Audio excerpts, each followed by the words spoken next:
Unas son las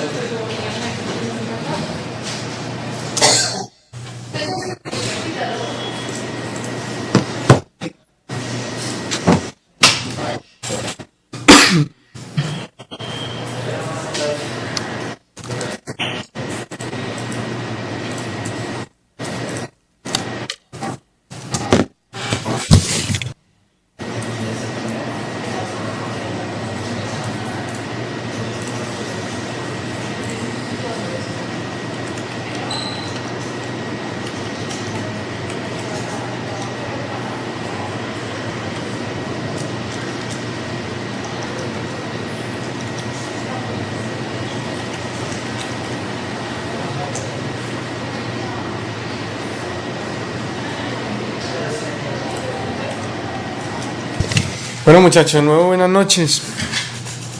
Eh, bueno, voy a comenzar. Bueno, vamos a comenzar la tutoría hablando pues como comenzamos todas las tutorías nuevamente, hablando acerca del proyecto final. Ayer tuve la oportunidad de conversar en el chat con dos personas, ¿cierto? Una de ellas me habló sobre ciertas ideas que tiene. Son ideas muy interesantes, si se llevan a cabo sería un gran proyecto. La idea es como seguir madurando esas ideas y que cuando lleguemos al anteproyecto ya tengamos claro qué podemos hacer o qué no podemos hacer. Quiero hacer de pronto énfasis en una pregunta que me hacían a través del chat, que se relacionaba con que si yo puedo hacer o no puedo hacer pues si soy, más bien, si puedo hacer o no puedo hacer el mini proyecto. O sea, si a mí se me ocurre una idea y si sí es posible hacerla, ¿cierto? La respuesta a esa pregunta es, todo se puede hacer, ¿cierto? O sea, no creo que haya algo en este tema de la programación que no se pueda hacer. ¿Qué es lo que pasa? Que uno tiene que delimitar bien su objetivo. Si usted no delimita bien su objetivo, puede ser un programa enorme y un programa complicado, el que finalmente usted no llegue a cumplir, no porque no sea capaz, sino porque el tiempo y los recursos que tiene en este momento no le dan. Entonces, a la pregunta si X o Y idea cumple, la puedo cumplir o no la puedo cumplir, la respuesta es sí, siempre y cuando se delimite como se debe. Si hay una idea que no se puede delimitar, definitivamente es mejor abordar otra, porque ese es uno de los principales factores de éxito del proyecto final, que yo delimite bien lo que puedo hacer y lo que estoy en capacidad de hacer. Bueno, ayer era el primer chat que tenía con usted. De pronto lo avisé un poco tarde, cierto. Pero ¿cuál es la razón de que lo avisé un poco tarde? No tenía pues planeado hacerlo porque no había recibido ninguna pregunta a través del foro. La idea es que los chats sean un espacio para dejar a un lado como lo frío del foro. Miren que en el foro ustedes hacen una pregunta y posiblemente yo me demore, por decir algo, medio día para responderla. Entonces miren que la comunicación no es tan directa. Entonces ese es como el objetivo de los chats para mí en esta plataforma. Que la conversación que se quite o se haga a un lado la frialdad de la conversación a través de los foros. Entonces como no había visto preguntas en los foros, no había visto inquietudes, no pretendía hacerlo hasta que alguien me solicitó que lo hiciera. De todas maneras me gustó el ejercicio, como les digo, solo pude conversar con dos personas, productivamente con una, pero vuelvo e insisto, me gustó el ejercicio, entonces voy a hacer más frecuentemente esas sesiones de chat.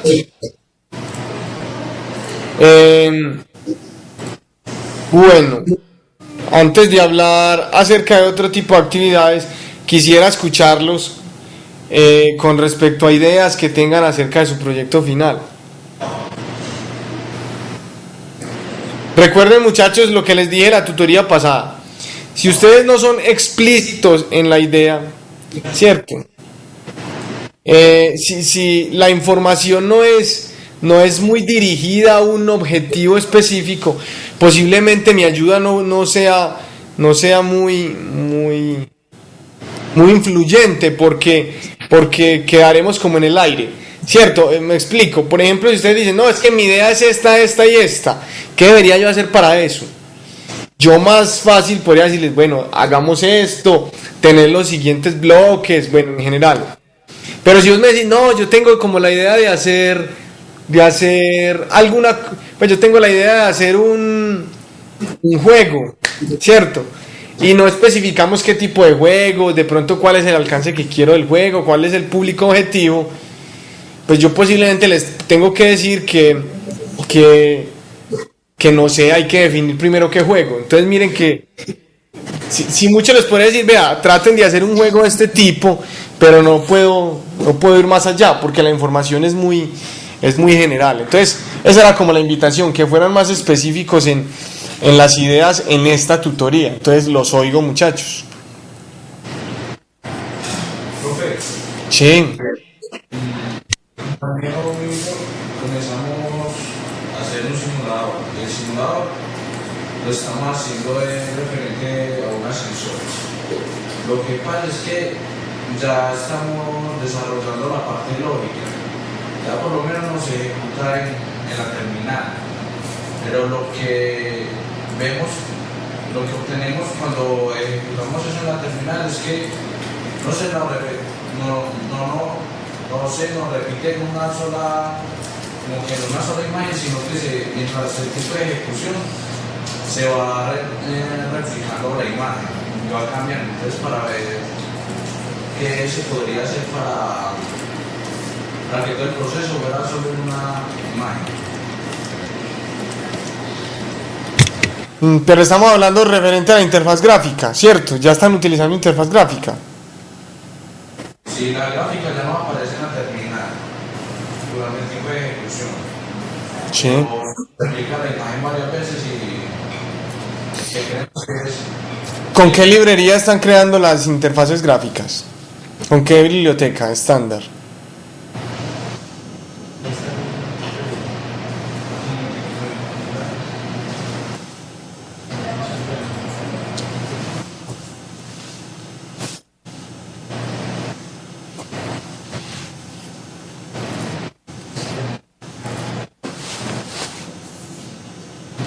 Bueno, mientras que van buscando con cuáles, yo les voy indicando a todos una información que puede ser de mucha utilidad, sobre todo para los que ya empezaron a abordar las interfaces gráficas.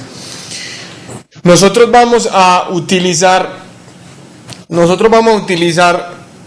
la librería de interfaces gráficas Qt. Ya les voy a mostrar la página de Qt.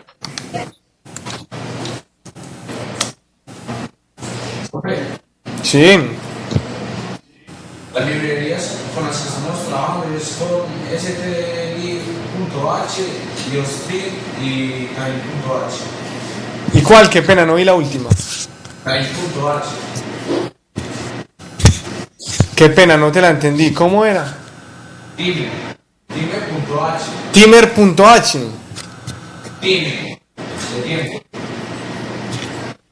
Deletréamela, porfa. time.h.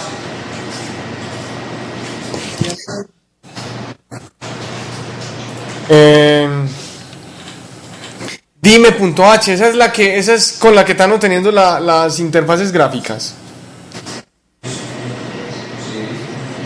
Sí, porque con iostream, ¿cuáles fueron las que me dijeron anteriormente? Qué pena. stdlib.h. Sí. iostream y time.h.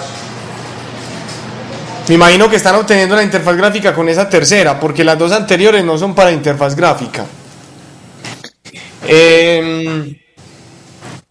Bueno, ahí tendría que revisar el código específico, o como el error, o al menos la creación de la interfaz gráfica, cómo la están manejando, cómo están creando los objetos y qué gestión están haciendo esos objetos.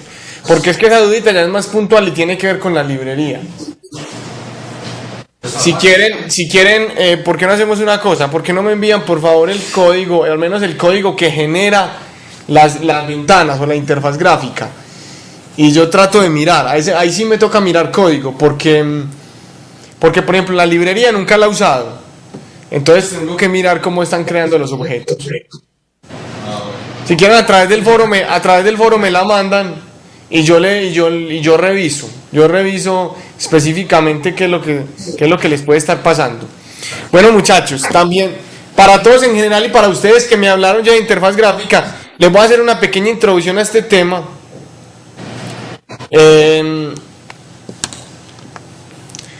Que después voy a ver con más profundidad en clases posteriores, ¿cierto? Entonces, hay una librería estándar que es un código desarrollado por Nokia, la empresa pues que todos conocemos de celulares, que se llama Qt, es una librería que se llama Qt. Así como lo estoy deletreando, Q y T. Esa librería es una librería, digamos, muy elaborada. Generalmente el open source, ¿cierto? O los códigos open source van tendiendo a una diferente línea. Entonces, ¿qué pasa? Depende de la empresa fabricante o del grupo que los fabrica, de la comunidad, si el crecimiento de ese software o de esa tendencia open source crece o no crece, ¿cierto? Entonces uno va viendo que hay unas tendencias que tienen más crecimiento, hay otras que proyectan mucho crecimiento pero van creciendo lentamente, y hay otras que finalmente se quedan y son reemplazadas por otras, ¿cierto? Esta librería estándar Qt, desarrollada por Nokia, es una de esas tendencias open source que tiene un alto crecimiento y un alto volumen de mejoramiento, ¿cierto? Uno ve cómo los desarrolladores de Qt van agregando y agregando continuamente más novedades. Qué pena, más novedades o más funcionalidades, ¿cierto? Entonces, la que vamos a trabajar en este curso es esta, ¿cierto? Si usted quiere trabajar otra, no hay ningún problema, ¿cierto? Como los compañeros que ya empezaron a mirar otra. Lo que sí los invito es a que miren esta, porque esta es muy fácil de trabajar. O sea, yo no la escogí porque sea la más complicada para enredar el curso, o porque sea de mi gusto, porque no tengo como una así en particular que me guste. Pero esta tiene, o sea, la forma de utilizarla es muy sencilla, primero. Y segundo, tiene un software de utilización muy sencillo. Entonces, de una vez, les muestro. La página la están viendo ahí, ¿cierto? Es qt.nokia.com. qt.nokia.com. Y el software se llama Qt Creator. Qt Creator. Una de las bondades de ese software es que la información alrededor de él es inmensa. Si usted va y busca en YouTube, ahí está, ahí lo acaba de poner en pantalla. Creator. Este software, si ustedes van buscan en YouTube, por ejemplo, información de Qt Creator, manual, cómo se usa Qt Creator, van a encontrar infinidad de cosas, ¿cierto? De hecho, inclusive en la plataforma de Qt, pues en el sitio web podemos encontrar videos y podemos encontrar información que nos van a ayudar que nos van a introducir al desarrollo alrededor de ella. Miren, una de las bondades, muchachos, que yo encuentro en el Qt Creator es que yo tengo una gama muy grande de ejemplos, ¿cierto? O sea, yo puedo coger un ejemplo desde el Qt Creator y empezar a modificarlo a mi manera y crear el contenido que yo quiero crear, ¿cierto? Bueno, como les digo, esto lo vamos a profundizar en clases posteriores. Se los digo por si alguien como los compañeros están empezando a explorar las interfaces gráficas, les recomiendo esta opción, que es la que vamos a utilizar en el curso. Pueden instalar entonces el Qt Creator. En internet hay mucha información sobre la instalación. Igual cuando lleguemos a su momento yo les explicaré cómo se hace. La recomendación es esa, que lo vayan explorando.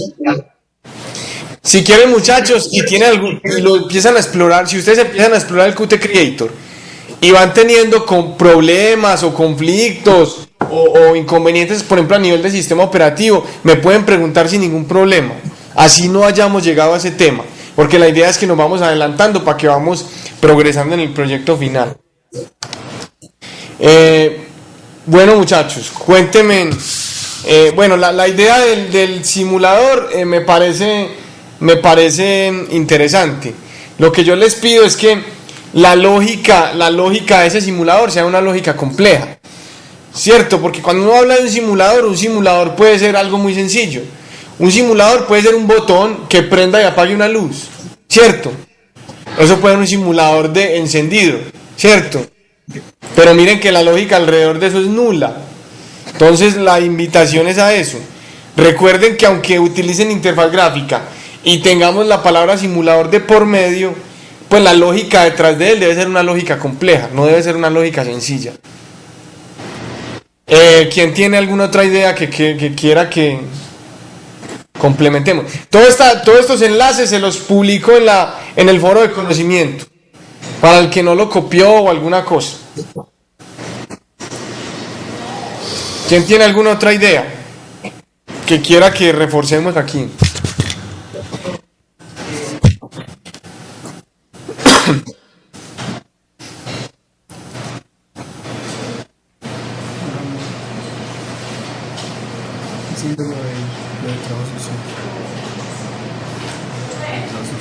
Sí. Sacando. ¿Qué estás haciendo? ¿Pero de qué?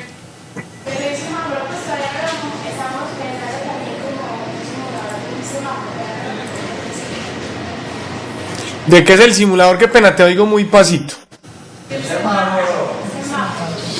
Un semáforo.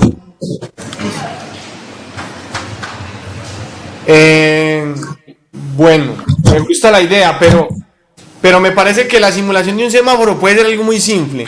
Yo más bien simularía un entorno de semáforos. No sé, ¿qué tal les parece? Porque es que la simulación de un semáforo es sencilla. Yo más bien simularía, les voy a poner un ejemplo. Yo creo en una interfaz gráfica un esquema de por ejemplo, un esquema de una ciudad, obviamente una ciudad sencilla, pues, unas 5 o 6 calles, pues no vamos a tomar el mapa de Medellín. Y por ejemplo a esa ciudad la dotaría de varios semáforos en la interfaz gráfica. Y que la interfaz gráfica, por ejemplo, me permita modificar la secuencia de los semáforos, ¿cierto? Que yo pueda decir, por ejemplo, vea, cuando hay mucho tráfico, estos semáforos se activan o se desactivan, por decir algo. Cuando no hay tráfico, funciona así, ¿cierto? Que yo tenga varios esquemas de funcionamiento dependiendo de si hay tráfico o no. Me parecería como interesante ese tema.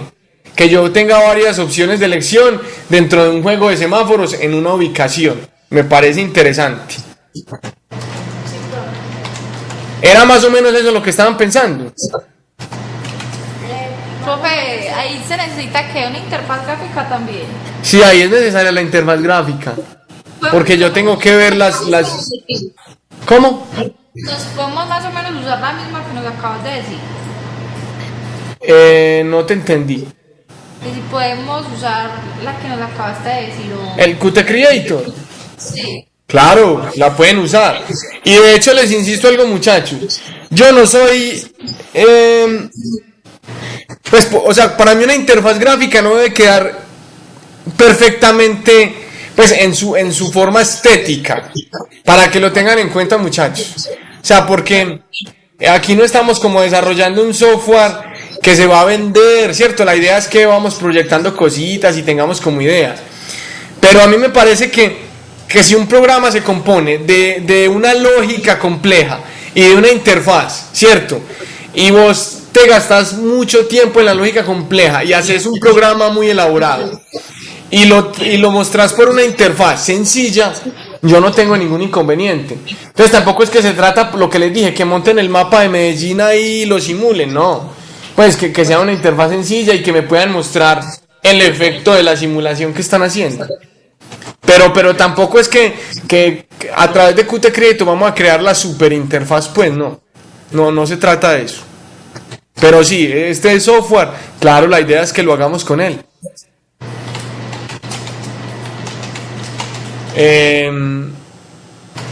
Bueno, ¿qué más tiene alguna idea?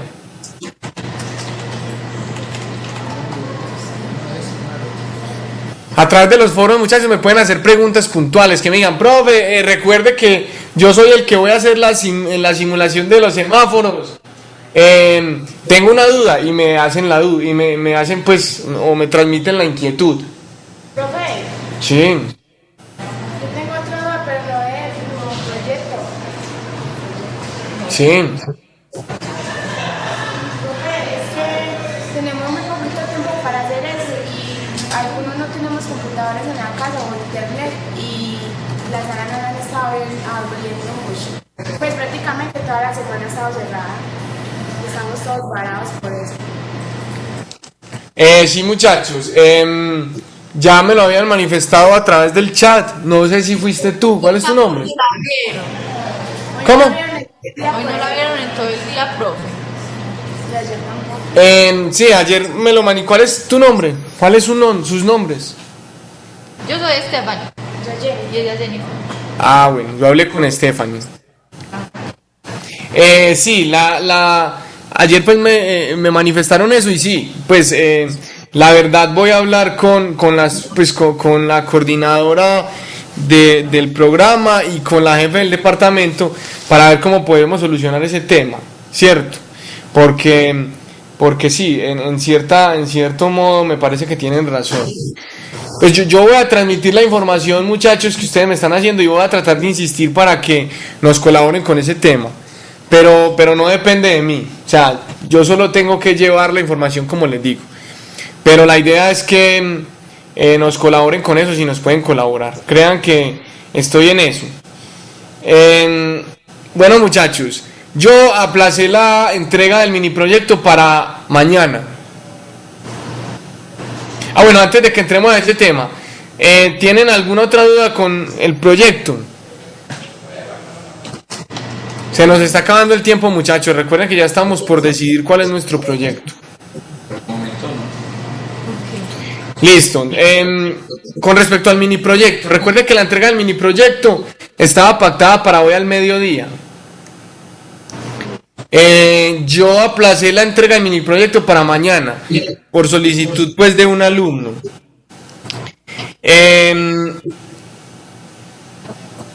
Yo no sé, muchachos, con respecto al tema de la sala, si el fin de semana les puede ayudar para entregar ese tema. Sí, profe, bastante, porque entonces, no sé, miramos la manera, o sea, nos queda más fácil turnarnos los computadores que tenemos. ¿Nos queda más fácil qué? Turnarnos los computadores que tenemos. Entre nosotros mismos. Entre nosotros mismos el computador, pero entonces un compañero va a hacer en el computador de uno y así a ratos. Y a ratos cada uno.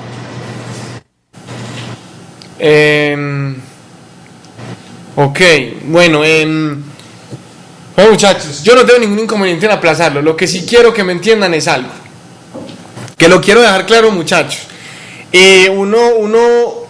Uno cede hasta que las personas, mejor dicho, uno da el dedo hasta que se le toman toda la mano.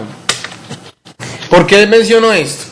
Porque a veces yo tengo la percepción que ustedes están dejando para trabajarle a los mini proyectos a última hora, ¿cierto?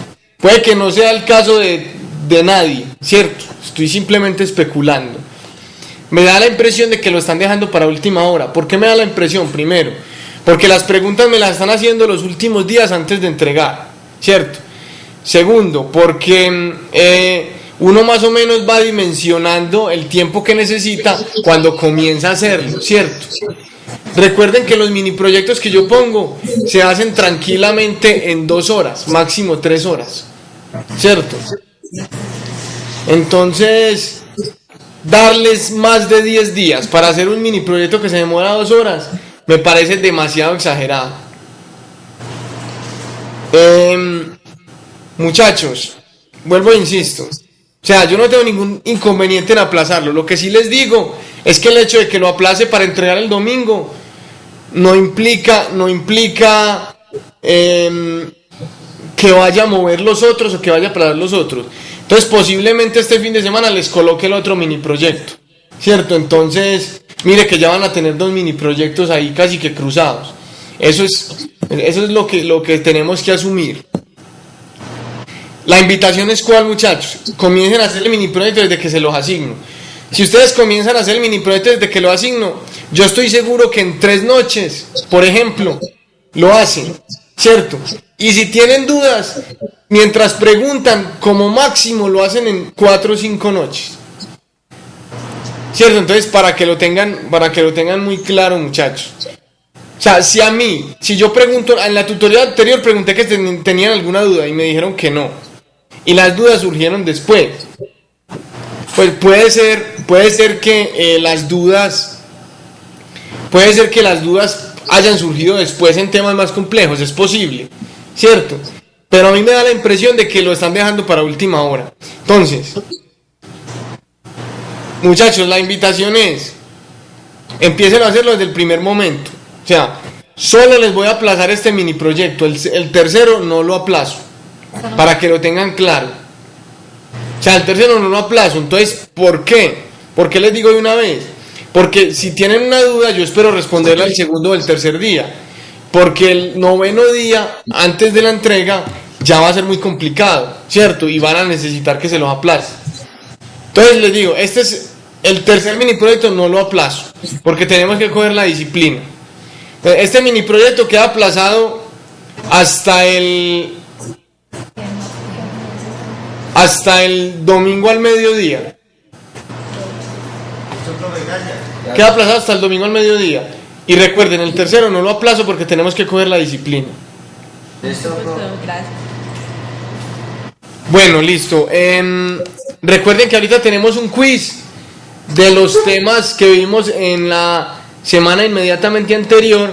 No sé si alguno tenga una duda acerca de ese tema. Recuerde que el tema son apuntadores y referencias, espacio de nombres y casting. Recuerden, muchachos, que durante la semana les puse algunos ejemplitos para que aterrizaran un poquito más en el tema de espacios de nombres y casting. La idea es que ese tema lo entendamos conceptualmente, porque ese tema definitivamente es algo que se va captando cuando vamos programando.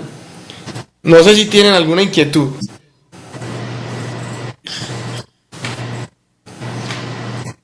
¿Tienen alguna inquietud acerca de ese tema? Listo. Bueno, bueno, muchachos, quiero anticiparles algo de una vez.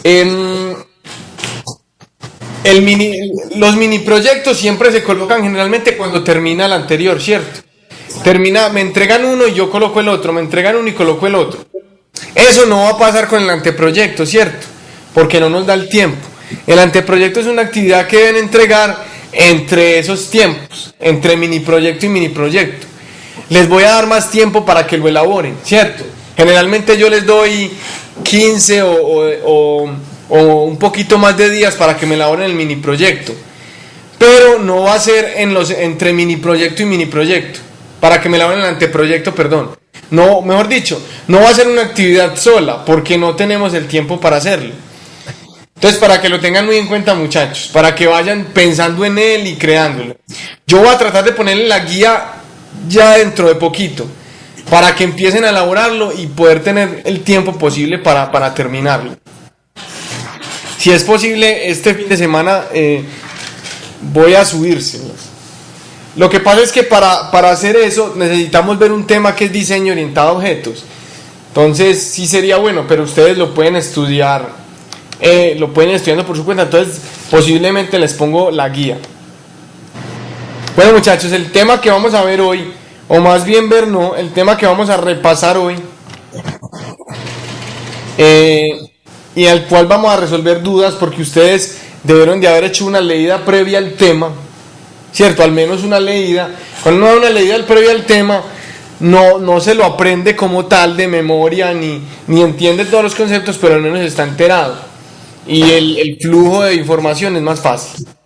Bueno, vamos a hablar de lo que es el make y el makefile. Para ustedes no es ajeno este tema, ¿cierto? Ustedes ya debieron de haber visto este tema.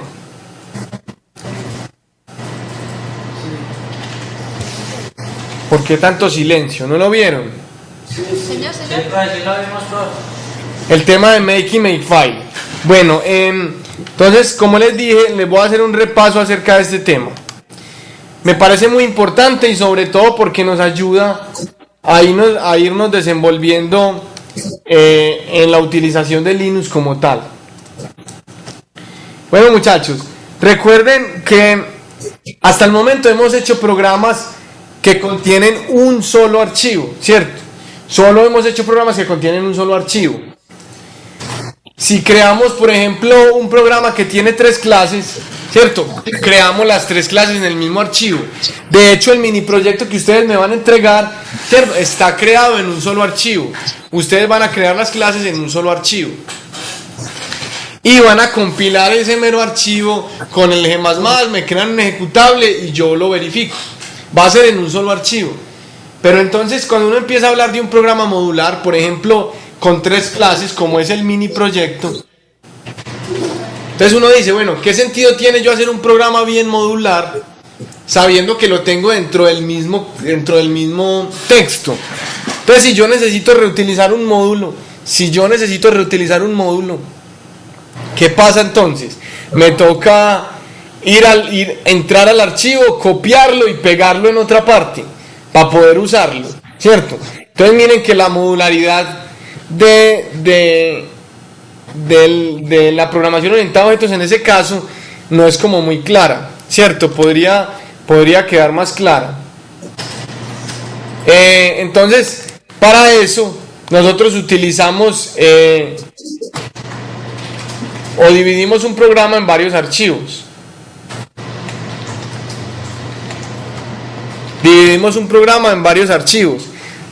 Entonces, por ejemplo, en un archivo creamos una clase, en otro archivo creamos la cabecera de una clase, que ya les voy a hablar de cabeceras, aunque me imagino que ya conocen el tema también. Y así vamos creando pares de archivos por cada clase, Entonces, finalmente tenemos un conjunto de archivos que son los que componen nuestro programa. Entonces llegamos al siguiente dilema, bueno, y ahora yo cómo compilo esos archivos. Entonces ustedes ya saben cómo se hace, y se hace a través de el comando make. Bueno, generalmente cuando usamos un IDE, ustedes saben qué es un IDE, muchachos. Un IDE, ahí está en la diapositiva presentada. Un IDE. ¿Saben qué es un IDE?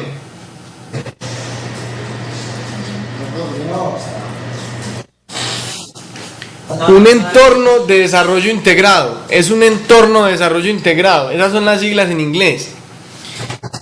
¿Qué quiere decir un entorno de desarrollo integrado? Generalmente cuando vos estás programando, como lo hemos hecho hasta el momento, utilizamos un programita que nos pinta en colores, ¿cierto? Después utilizamos G++ para compilar. Después vamos y utilizamos, por ejemplo, otra forma de... Pues vamos y ejecutamos por consola. Utilizamos, por ejemplo, el GDB de Linux para hacerle seguimiento en general.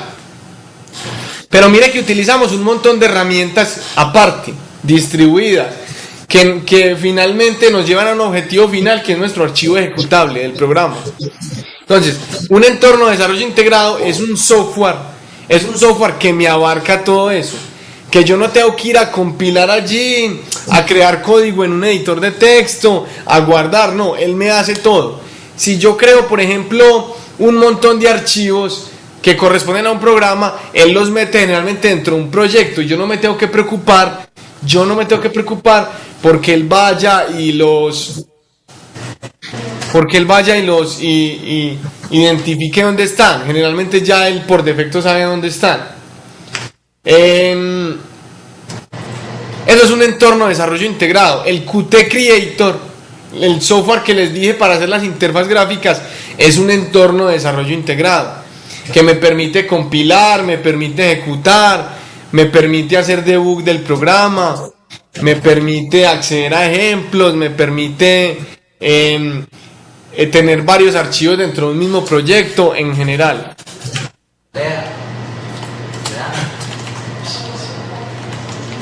Listo.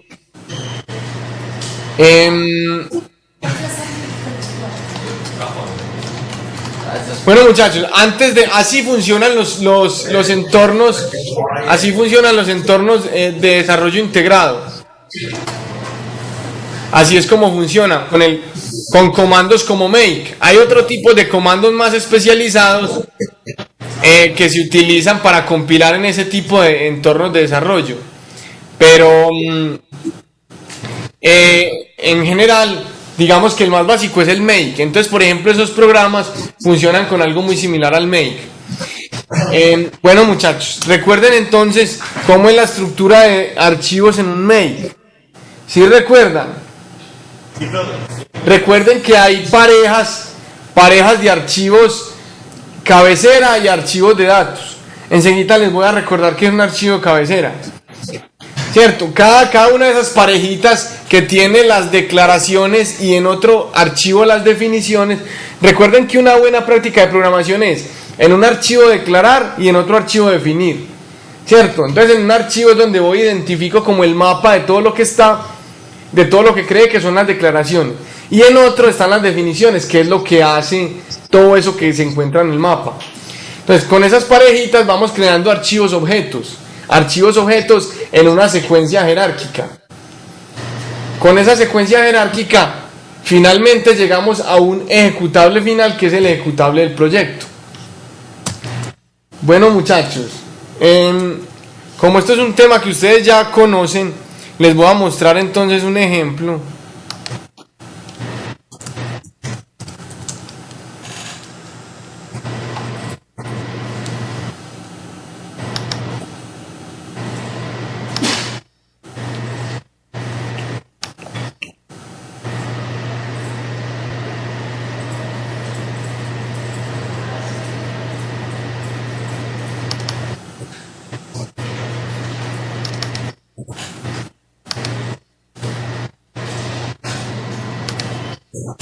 Ahí está, muchachos. Estos ejemplos los tienen en la plataforma, todos los que les estoy mostrando aquí. Entonces miren, muchachos, antes de que conozcamos qué código está detrás de esto y antes de que repasemos qué es un archivo cabecera, yo quiero explicarles cómo es la dependencia, ¿cierto? Entonces miren, generalmente un archivo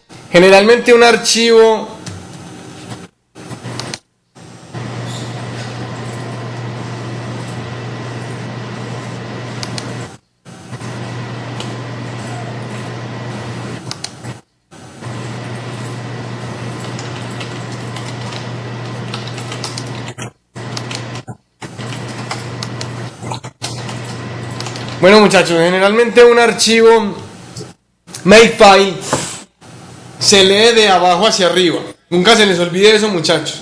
Se lee de abajo hacia arriba. Entonces, la estructura de creación debe ser de abajo hacia arriba. Entonces, cuando pensamos en la jerarquía, ¿cierto? En la jerarquía que les mostraba aquí en esta imagen,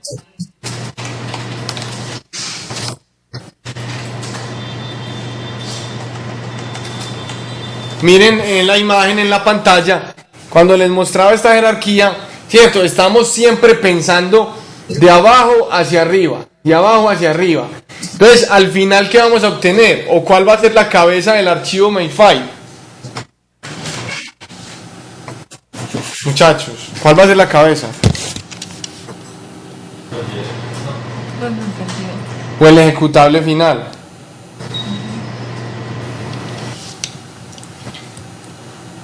Ok, entonces miren muchachos, en la primera línea tenemos una sentencia que se llama clean, que sirve para algo. ¿Quién me dice para qué sirve la sentencia clean? A ver muchachos, que todos ya conocen esto. ¿Quién me dice para qué sirve clean? Pues, puedes ampliar un poquito eso que no vemos bien. Puedes limpiar eso encarga de borrar los archivos que resultan de la compilación de los otros códigos. Correcto.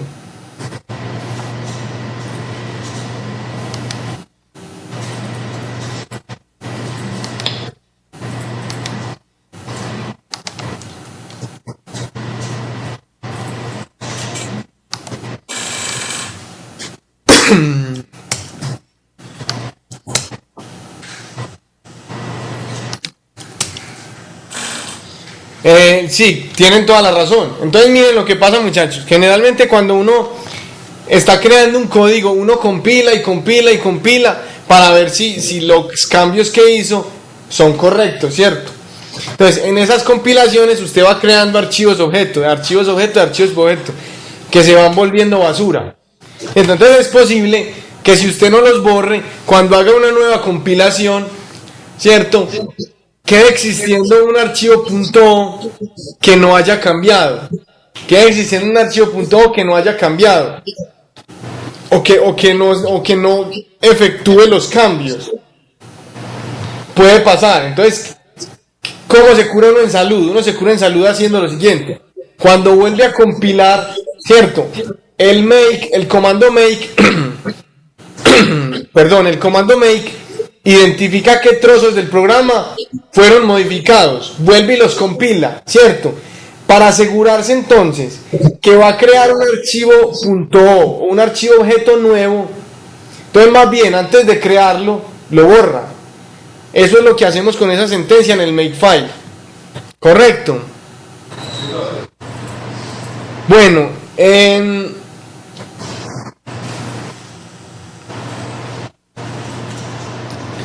bueno, muchachos, generalmente la estructura, vuelvo otra vez a la imagen, nunca se les olvide esta imagen, muchachos, que es muy importante. Generalmente la estructura de un archivo es un archivo .c y un archivo .h, ¿cierto? Y eso va y genera un objeto, un archivo .c y un archivo .h, y eso va y genera otro objeto. Y siempre va a existir un main. Siempre debe existir una función main. A ver, ¿quién me dice por qué en todo proyecto siempre debe existir una función main? Porque es la que llama a las demás funciones. Pues sí, pero esa no es... Sí, digamos que sí. Para reforzar un poquito más lo que dijiste, siempre debe haber una función que dispare la ejecución. Siempre debe haber una función que dispare la ejecución. O sea, es como el sentido común de un programa. No tiene sentido que se haga algo sin que se dispare como una ejecución. Entonces, ese es el programa principal. Entonces, ¿qué hace C++ cuando va y compila? O cuando va y ejecuta más bien. Él va y busca el main. Él dice, para yo comenzar a ejecutar, voy a buscar mi main. En alguna parte debe estar el main. Si él no encuentra el main, no empieza a ejecutar, porque no es el programa que lo hace, o que tiene el core del programa que va a lanzar todo a su alrededor.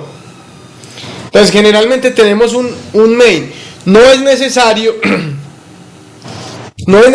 que exista un archivo main.c, ¿cierto? El main puede estar alojado en otro archivo, en otra parte. La idea es que sepamos cómo llamarlo, pero no es recomendable, ¿cierto? Lo recomendado, muchachos, es que creen los archivos por pareja, el archivo .c y el archivo .h, el archivo de cabecera, y que creen siempre un main aparte, porque generalmente el main, aunque parezca curioso, el main es prácticamente la porción del código que menos se modifica. El main es la porción del código que menos se modifica, porque uno generalmente siempre hace los cambios en las clases, ¿cierto? Entonces el main lo que hace es que llama 2 o 3 funciones principales. Entonces usted siempre lo tiene como su archivo principal y no lo toca, ¿cierto? Entonces, para que tengan eso muy claro, en este ejemplo entonces podemos ver cómo creamos el main.o y el vehículo.o. Esta clase vehículo, este archivo objeto vehículo corresponde a un archivo que tiene, a una porción de código que está contenida dentro de un archivo .cpp y dentro de un archivo .h. Finalmente lo que uno compila es el archivo .cpp. Ojo muchachos, que aquí no quiero que me entiendan la estructura del programa porque ya la voy a mostrar enseguida. Quiero que me entiendan cómo es lo que yo tengo que hacer, ¿cierto? El clean para borrar los archivos de objetos. Si yo quiero crear un archivo objeto cualquiera, ¿cierto? Tengo que poner el archivo .cpp que voy a compilar y los archivos .h o cabeceras que son necesarias para esa compilación, en la primera línea, y en la segunda línea finalmente pongo la línea que corresponde a la compilación. Una pregunta muchachos, ¿quién me dice por qué aquí utilizo "-c" y no "-o"? Eso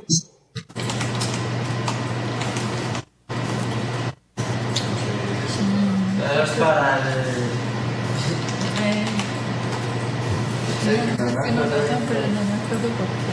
¿Por qué en ese main.o abajo, en la línea de abajo, utilizo G++ espacio "-c"?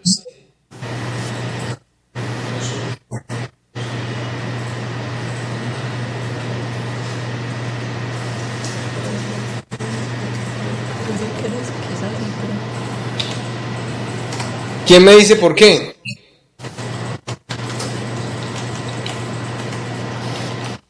Les explico por qué muchachos.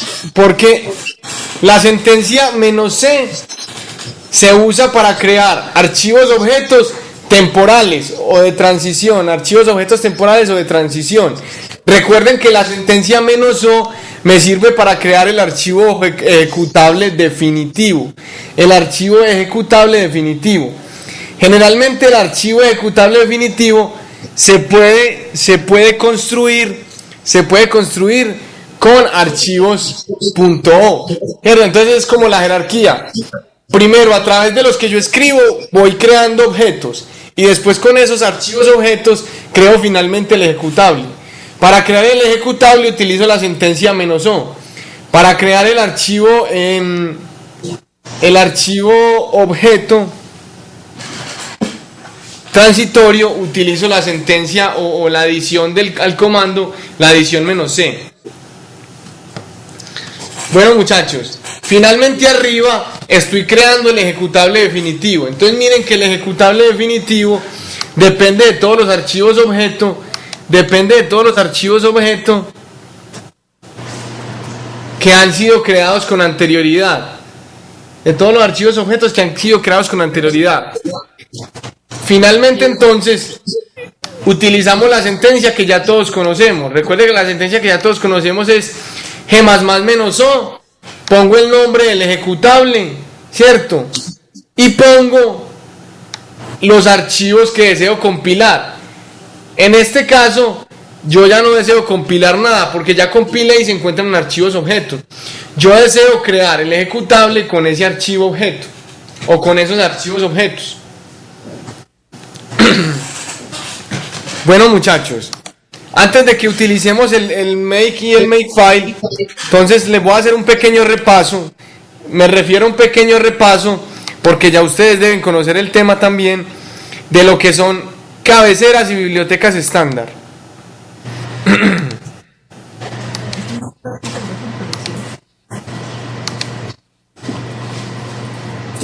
Bueno muchachos, ¿quién me dice para qué sirve un archivo de cabecera? ¿O cuál es la función de un archivo de cabecera? De hecho ya la dije ahorita en la explicación de ahora. ¿Cuál es la función de un archivo de cabecera?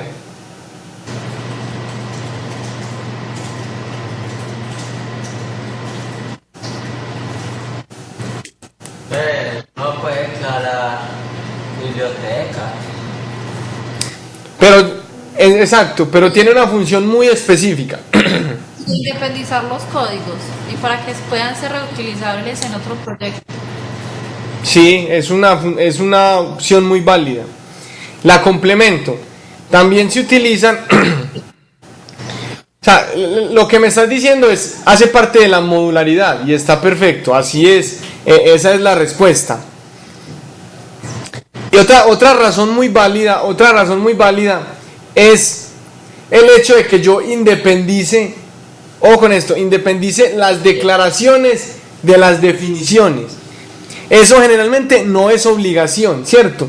Yo podría en un archivo de declaraciones hacer definiciones, ¿cierto? No hay como una regla que diga no se puede hacer, pero digamos que el objetivo de nuestros programas debe ser ese, que yo tenga en un archivo declaraciones, ¿cierto? Que tenga, por ejemplo, el prototipo de cada una de las funciones y las variables y las clases creadas como tal con sus miembros, y en el otro tenga las definiciones de cada una de las funciones. ¿Quién me dice para qué es útil eso? Hay una razón muy válida y ni siquiera tiene que ver con C++, tiene que ver con facilidad del programador. ¿Por qué es fácil para el programador si hace eso así?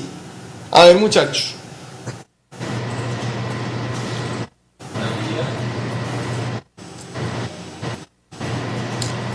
Les voy a poner un ejemplo. Si ustedes tienen un programa que tiene 1000 funciones, ¿cierto?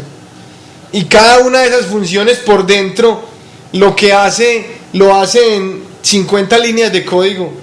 ¿Ustedes imaginan cuántas líneas de código hay ahí? Multipliquen.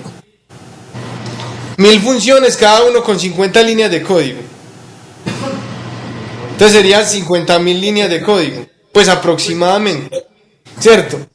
Ustedes se podrán imaginar cuán complicado es tratar de identificar al menos un prototipo. Tratar de identificar un prototipo en un código de 50.000 líneas. Igual estoy siendo un poquito exagerado, aunque hay programas que pueden llegar a ese nivel. Pero entonces, para mí, ¿cuál es la función principal de crear archivos estándar? La función principal es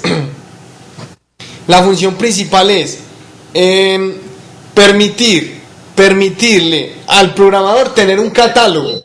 ¿Cuál de los dos es el catálogo? ¿El de las declaraciones o el de las definiciones? El de las declaraciones. Entonces, si el programador quiere ir a observar un catálogo de su programa, va al archivo .h o al archivo cabecera, va, revisa y encuentra la función, y ya con esa función se puede ir a buscarla al .c. De hecho, los IDEs permiten hacer eso, permiten que usted busque la función en .h y que usted con un clic derecho vaya y encuentre la definición. Eso es posible. Alguien me podría decir, profe, pero igual para eso existe el buscar del procesador de texto. Yo le doy buscar, pongo el nombre de la función y pare de contar, ¿cierto? Es posible, pero es posible, por ejemplo, que usted ni siquiera se acuerde del nombre de la función. Bueno, entonces para eso es, muchachos, un archivo de cabecera. Y también para lo que mencionaron ahora, para brindarle modularidad al programa. Entonces, por ejemplo, que usted se pueda llevar tranquilamente un código con su respectivo archivo de cabecera para otro proyecto, lo reutilice y le funcione perfecto, sin ningún inconveniente. Bueno, después se van a dar cuenta que las librerías propias o las librerías que creamos nosotros, sean estáticas o dinámicas, necesitan un archivo de cabecera, si no, no tiene sentido hacer la librería. Bueno, recuerden muchachos que los archivos de cabecera tienen la extensión .h. ¿Sabe? Me puede decir, profe, ¿es obligación que el archivo de cabecera tenga extensión .h? Pues no, pero eso es una nomenclatura que me ayuda a identificar que el archivo de cabecera es ese y que el archivo que tiene las declaraciones es el .cpp. ¿cierto? Imagínense ustedes donde su archivo de cabecera tuviera extensión .jpg y su archivo de definiciones, en vez de tener .cpp, tuviera .png, ¿cierto? Y llegara otra persona a revisar el código. Esa persona tendría claro cuál es el archivo de cabecera. Para esa persona, esos son dos imágenes. Entonces, esa es la funcionalidad en Linux de ponerle extensión a los archivos.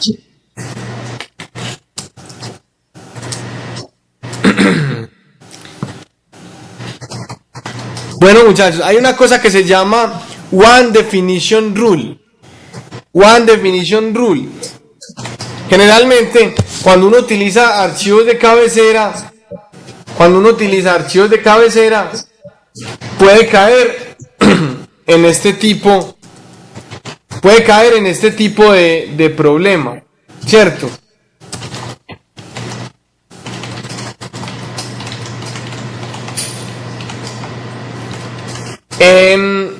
¿Qué pasa entonces, muchachos? Entonces, ¿se acuerdan que yo les explicaba ahora que yo podría, en vez de tener un archivo .h, ¿cierto?, tener todo en un mismo código, ¿cierto? Todas las declaraciones y todas las definiciones como lo veníamos haciendo hasta ahora. Yo podría tener una chorrera. Entonces, miren lo que puede pasar. Puede pasar lo siguiente. Puede pasar que cada que yo necesite utilizar una función, la tenga que declarar, ¿cierto? Entonces voy y la declaro. Puede pasar que yo me equivoque en la declaración, ¿cierto? Entonces que yo, en vez de colocar la declaración correcta, o me equivoque en la declaración. Entonces voy a tener dos prototipos diferentes para una misma definición. Eso va a generar un error de compilación, porque él va a decir, venga, ¿cómo así? Usted me está definiendo una cosa que está declarada dos veces de distinta forma. Eso es lo que se llama, muchachos, una violación ODR. Una violación ODR.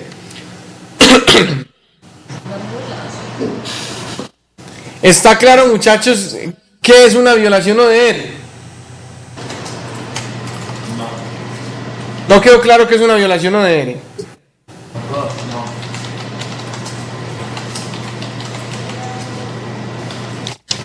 Entonces, miren, muchachos,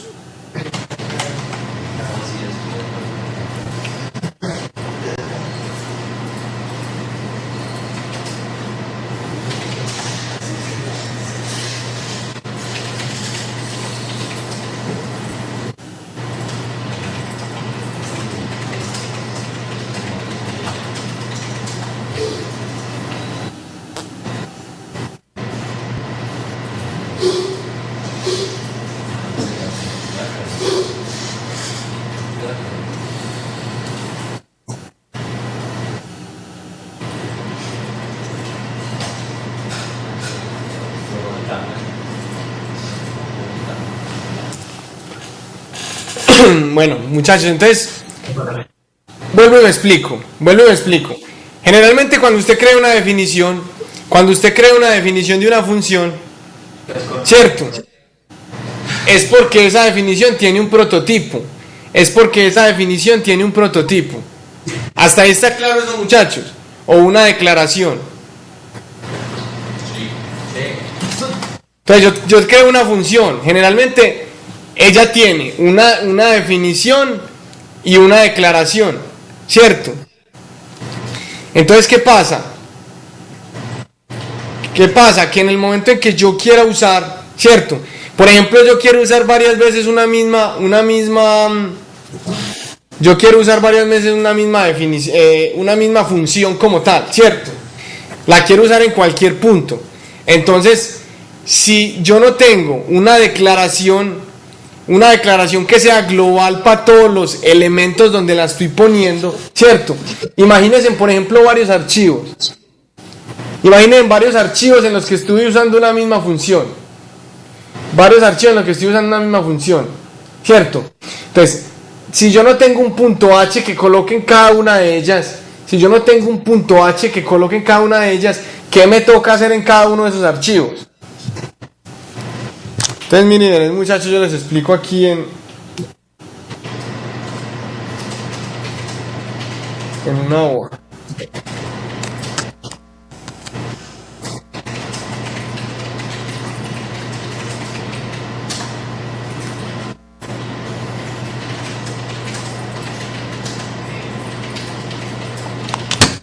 Miren muchachos lo que les estoy diciendo. Pues, imagínense que yo tengo una función. Imagínense que tengo una función. ¿Cierto? Tengo una función. Esa función está definida de la siguiente forma. ¿Cierto? Pero entonces esa función debe tener una declaración. Debe tener una declaración donde yo le coloque los parámetros. Por ejemplo, aquí le ingreso A, suponiendo que A es un entero. ¿Correcto? Yo voy a crear múltiples archivos. Suponga que cada uno de estos cuadros es un archivo.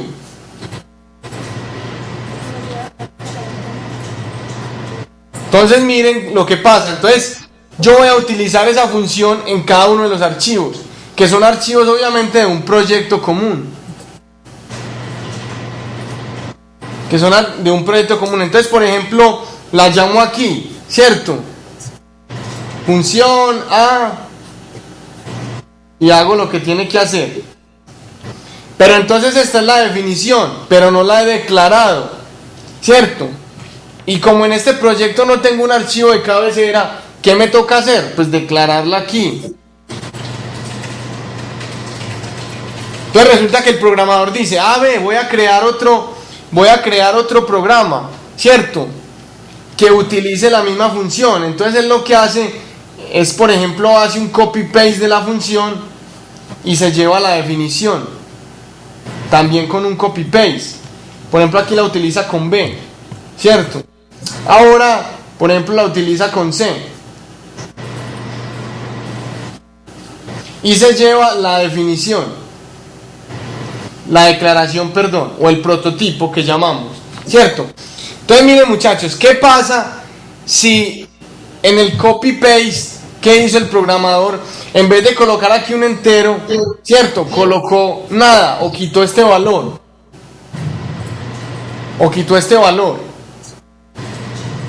Cuando yo venga y compile todo mi proyecto, él va a venir a compilar aquí. Y va a identificar que esta porción no está declarada en este archivo como tal. Esta porción no está declarada en este archivo como tal. Entonces va a sacar un error de compilación. ¿Por qué? Porque yo cometí un error, ¿cierto? ¿Cuál es la solución para que el programador no cometa ese error en la definición? Obviamente esta función es muy sencilla porque solo tiene un argumento, pero pueden haber funciones con 1000 argumentos, ¿cierto? ¿Cuál es la solución para que el programador no cometa este error? ¿Quién me la dice? Para que no vaya a equivocarse en la declaración, en cada uno de los archivos. La solución es la siguiente: los quito todos y creo un archivito aparte que se llame .h, algo.h, ¿cierto? En ese archivo .h creo la declaración de la forma correcta, ¿cierto? Y lo que hago es llevarme cada uno el archivo algo.h.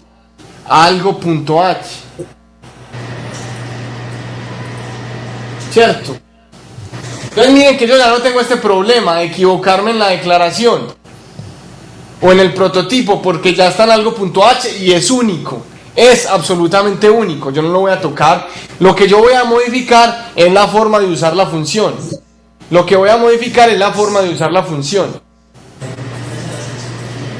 Alguien puede decir, pero bueno, pues eso es igual el programador se puede equivocar en el nombre del archivo .h y en vez de colocar algo, coloque algo con h, ¿cierto? Entonces está cometiendo el mismo error.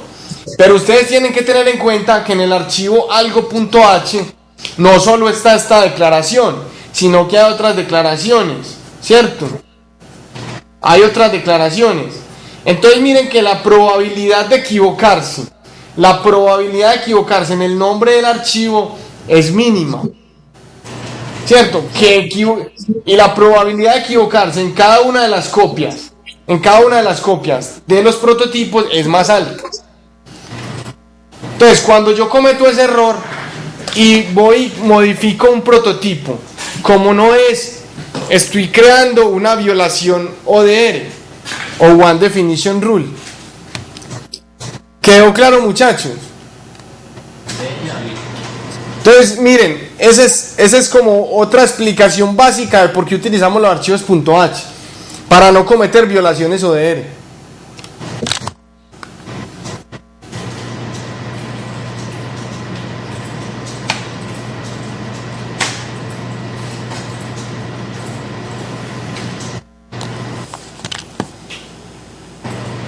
Bueno, muchachos,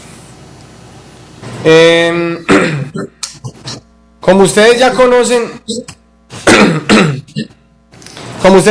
la mecánica pues de todo lo que son archivos cabecera, y esto era un repaso, vamos a abordar el siguiente ejemplo.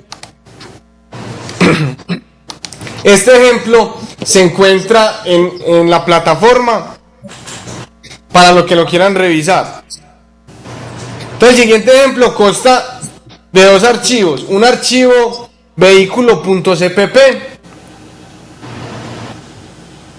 y un archivo vehículo.h, que eran a los archivos que hacía referencia en el makefile que les mostré ahorita y que les voy a volver a mostrar de nuevo. Entonces, miren, muchachos,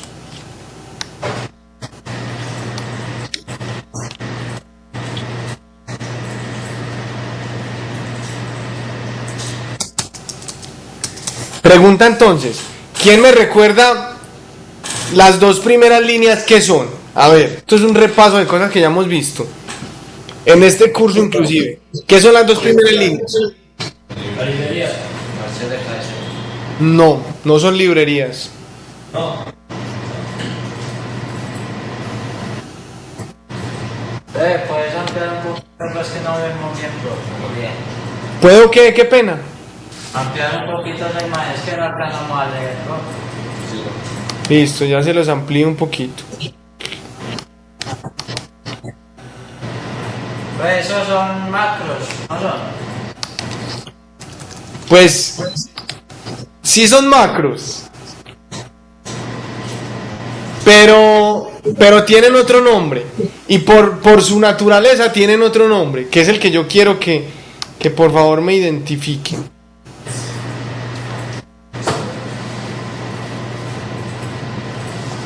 Variables globales, ¿no?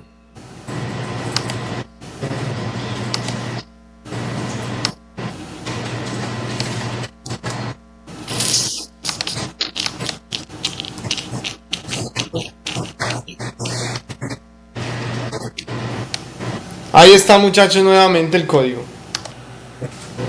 ¿Quién me dice que son esas dos líneas? Eso es un concepto que ya sabemos.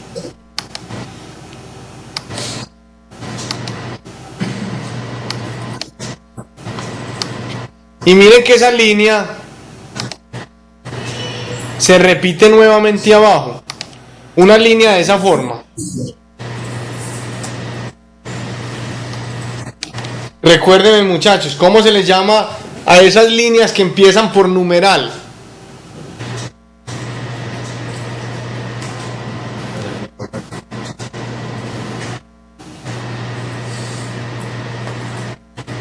Ya lo vimos en este curso y lo debieron de haber visto en el semestre pasado. Tiene mucho que ver con las fases de un programa.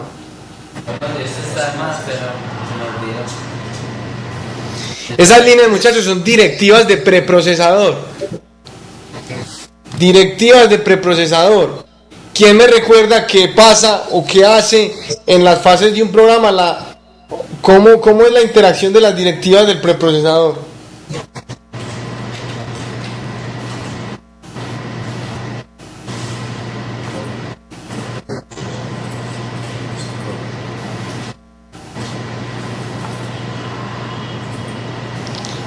Muchachos, recuerden, ¿qué pasa en la etapa de preprocesamiento?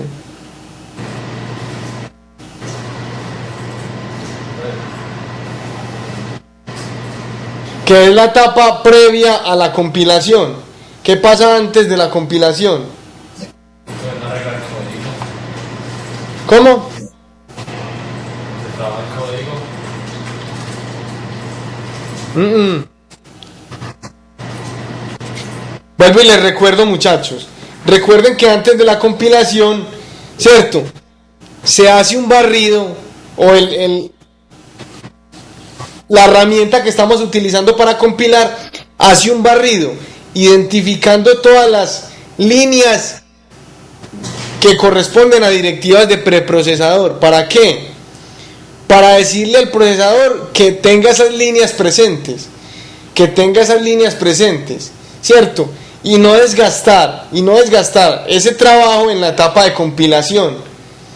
Por ejemplo, generalmente en las directivas de procesador se definen las librerías. Entonces, cuando yo incluyo una librería, ¿cómo funciona? Entonces antes de compilar, el programa va y dice, ve, esto es una librería, no la compilemos porque obviamente es una librería. Ustedes imaginan donde cada que yo incluyo una librería tenga que ir a compilarla en la etapa de compilación. No acabaría nunca. Imagínate yo utilizando 100 librerías estándar, por ejemplo, para un programa, y cada que compile tenga que ir a compilar la librería. No tiene sentido. Entonces, ¿qué es lo que hace, por ejemplo, esas directivas de procesador? Pues se da cuenta que eso es una librería. Entonces dice, ve, esto es una librería, ¿cierto? Yo ya conozco la posible referencia de la librería y no la voy a compilar. Si es una librería propia y no está compilada, obviamente va y la compila, ¿cierto? Pero la identificación de eso, o sea, eso le permite que la etapa de compilación sea más eficiente. Por ejemplo, alguien mencionaba las macros. Cuando uno define macros es precisamente para eso, para que el procesador diga, ve, estos son macros, asígnele posiciones en memoria definidas, ¿cierto? Porque eso nadie lo va a volver a tocar.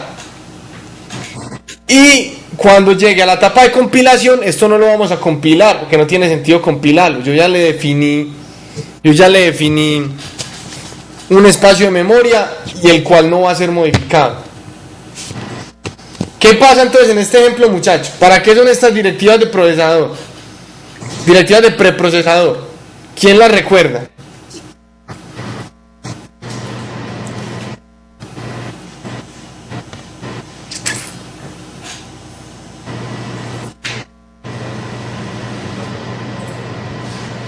¿Quién recuerda las directivas de preprocesador, muchachos? Estas específicamente. Si vieron archivos de cabecera, tuvieron que haberlas visto. Esa línea 20 y 21 y la línea 36 que están ahí en pantalla.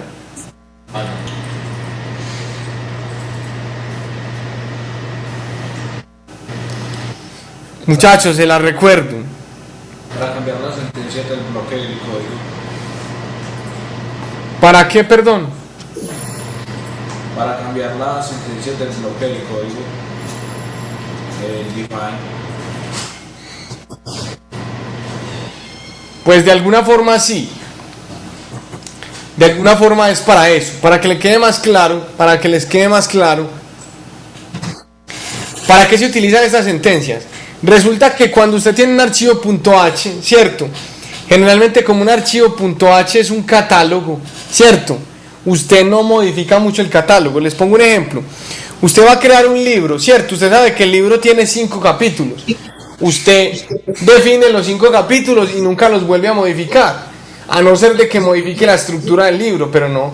Usted crea los 5 capítulos y empieza a crear las páginas del libro en base a cada capítulo, ¿cierto?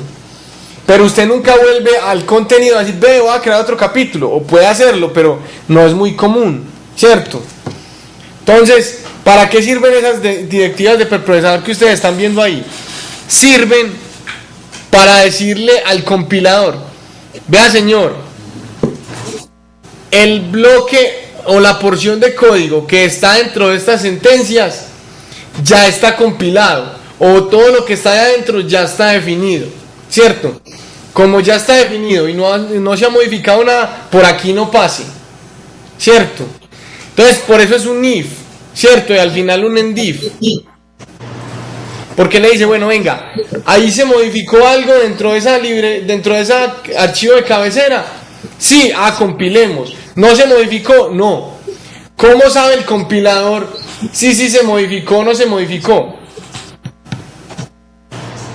Porque el preprocesador ya se lo dijo y ya lo identificó. Hagan de cuenta como que el preprocesador es una etapa que evita que el compilador haga trabajos inoficiosos.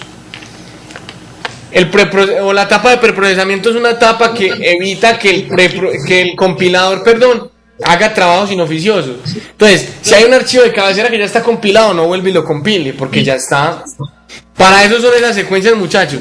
Siempre deben ir acompañadas del nombre del archivo de cabecera en mayúscula _H. ¿Cierto? Esa es la nomenclatura. ¿Queda claro, muchachos?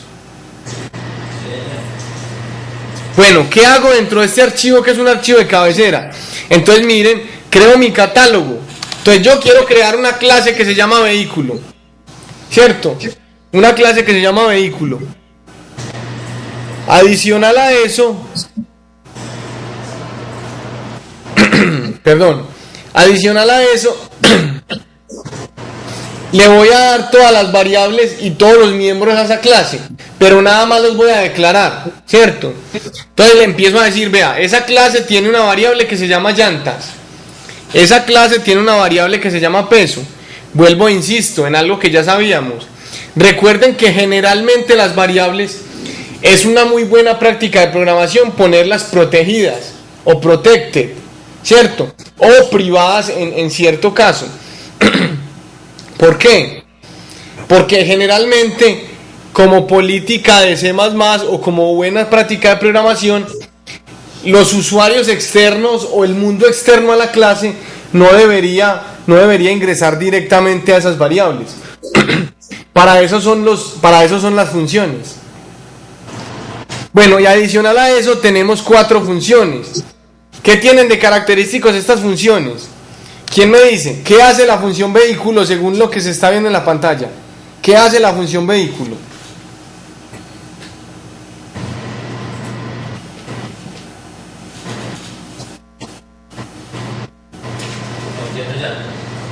¿Cómo?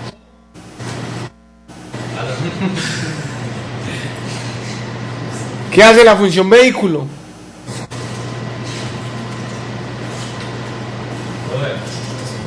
Yo creo que contiene a los senderos y a los trabajos. No. ¿Qué hace la función vehículo? Según lo que estamos viendo en pantalla. Ahí según eso no sabemos que no hay nada. Correcto, esa es la respuesta. Según eso no sabemos. Y como no sabemos, entonces estamos frente a ¿qué? Frente a una declaración o prototipo, ¿cierto? Entonces miren que generalmente en el archivo .h, yo tengo prototipos, ¿cierto? Y ahí no tengo ni idea qué hace. ¿Por qué?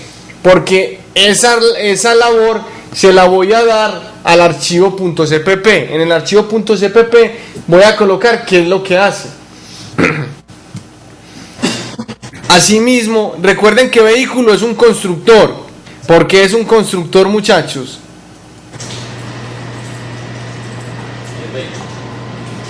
¿Por qué esa función es un constructor?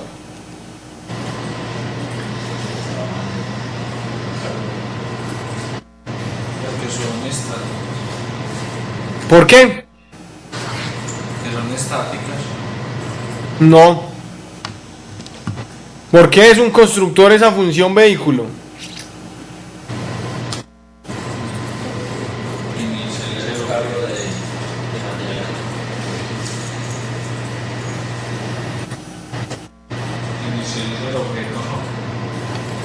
Si no hemos creado ningún objeto, ¿cómo sabemos que lo inicializa?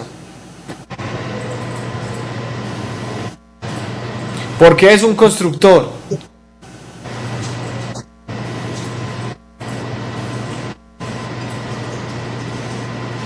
Mira, esos son conceptos muy básicos.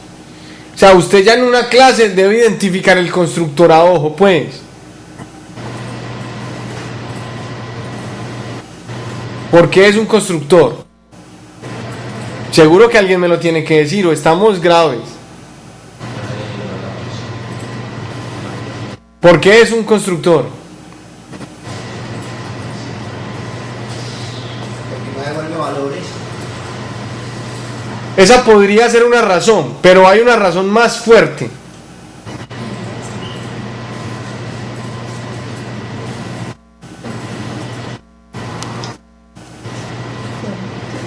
¿Por qué es un constructor, muchachos?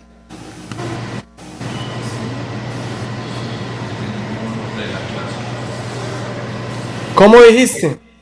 Porque tiene el mismo nombre de la clase. Exactamente. Esa es la razón de por qué es un constructor. Si no tuviera el mismo nombre de la clase, no puede ser un constructor. Es una condición obligatoria para que una función sea un constructor. Obviamente, también es obligación que no retorne nada. ¿Cierto?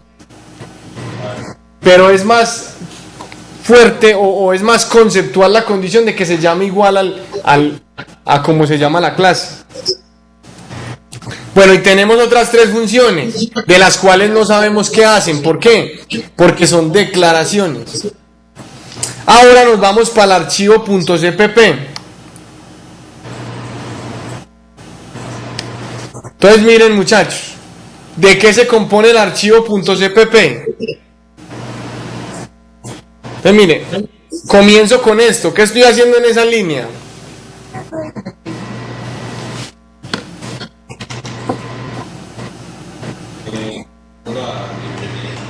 ¿Cómo? Incluyendo la librería vehículo.h. Todavía no es una librería, por el momento es un archivo de cabecera, ¿cierto? Porque no lo hemos convertido en librería. Por el momento es un archivo de cabecera, entonces estoy agregando el archivo de cabecera vehículo.h. ¿Por qué tengo que agregar el archivo vehículo.h en este?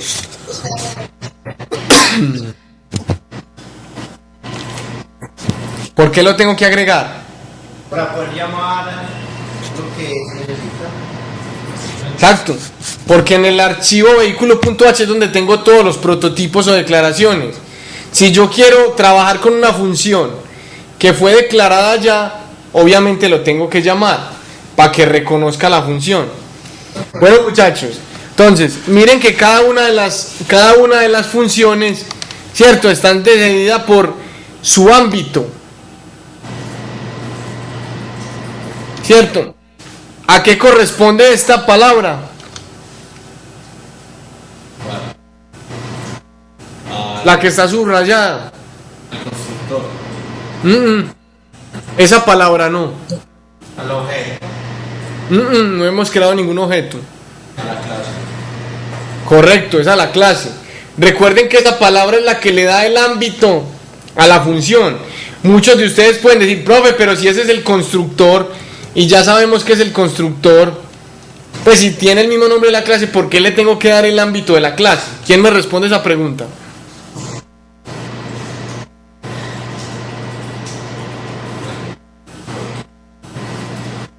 Vuelvo y repito la pregunta. Si se llama vehículo la función, obviamente es del constructor de la clase que mencionamos ahorita. Entonces, ¿por qué tengo que darle el ámbito como si fuera una función cualquiera?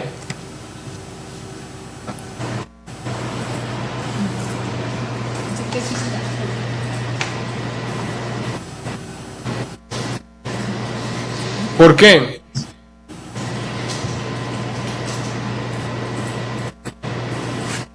Muchachos, ojo con esos conceptos. Recuerden que yo invertí mucho tiempo en las primeras clases para que esos conceptos quedaran claros y no se pueden olvidar. Imagínense ustedes entendiendo un concepto más complejo si no entienden los básicos. Vuelvo y pregunto, ¿Por qué si esa función vehículo es el constructor y tiene el mismo nombre de la clase, le tengo que poner el ámbito? ¿Por qué? Si ustedes recuerdan ¿para qué coloco yo el ámbito? Tienen la respuesta. ¿Para qué coloco yo el ámbito, muchachos?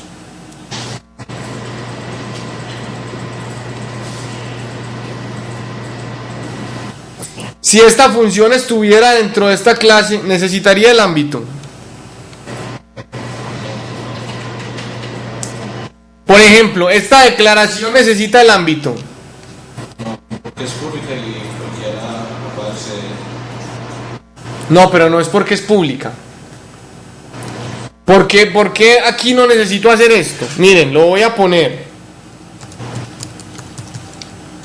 ¿Por qué no necesito hacer esto aquí?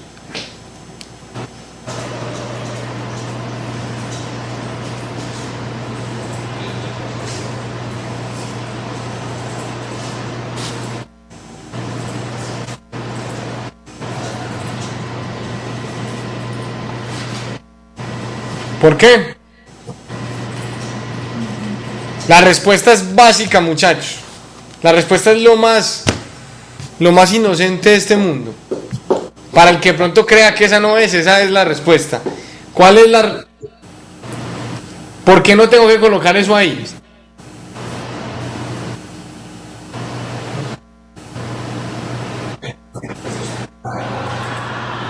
Mucho cuidado con los conceptos, muchachos. Que esos conceptos son el éxito de lo que viene. No lo tengo que colocar, muchachos, porque estoy dentro de la clase. ¿Para qué le voy a colocar el ámbito si ya estoy dentro de los corchetes de la clase? Mírenlos ahí. Estoy dentro de los corchetes de la clase. Entonces él ya sabe que es de la clase. ¿Por qué tengo que colocarle la clase aquí? O el ámbito. Inclusive el constructor. Porque estoy por fuera de la clase. Estoy en un espacio por fuera de la clase. Aunque tengo un archivo de cabecera aquí que me apunta a esa clase, yo tengo que decirle a C++, vea señor C++, esta función que yo estoy poniendo aquí es o hace parte de esta clase. Si yo no coloco esto, esta función no solo deja de ser el constructor, ¿cierto? ¿Por qué deja de ser el constructor? Pues porque no pertenece a la clase. ¿Y por qué no pertenece a la clase? Porque no tiene el ámbito de la clase. No solo deja de pertenecer a la clase, sino que no solo deja de ser el constructor, sino que también genera un error de compilación, porque no está retornando nada. Y si no está retornando nada, estoy cometiendo un error.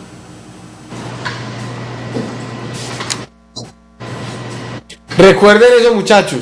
Siempre que una función esté por fuera de la clase, ya sea por fuera de los corchetes o en otro archivo o donde sea, y yo quiera referirme a la clase, tengo que ponerle el ámbito. ¿Queda claro eso, muchachos? Listo, y aquí están las otras tres funciones. Que declaré en el archivo .h. Entonces hasta el momento tengo dos archivos, un archivo .c y un archivo .cpp, perdón, un archivo .h y un archivo .cpp. Pregunta, ¿será suficiente con eso para generar un ejecutable? ¿Qué creen que me queda faltando?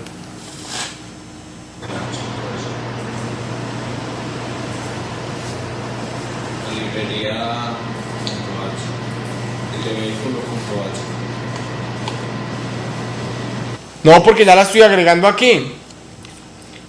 Pues estoy asumiendo que ya la tengo creada.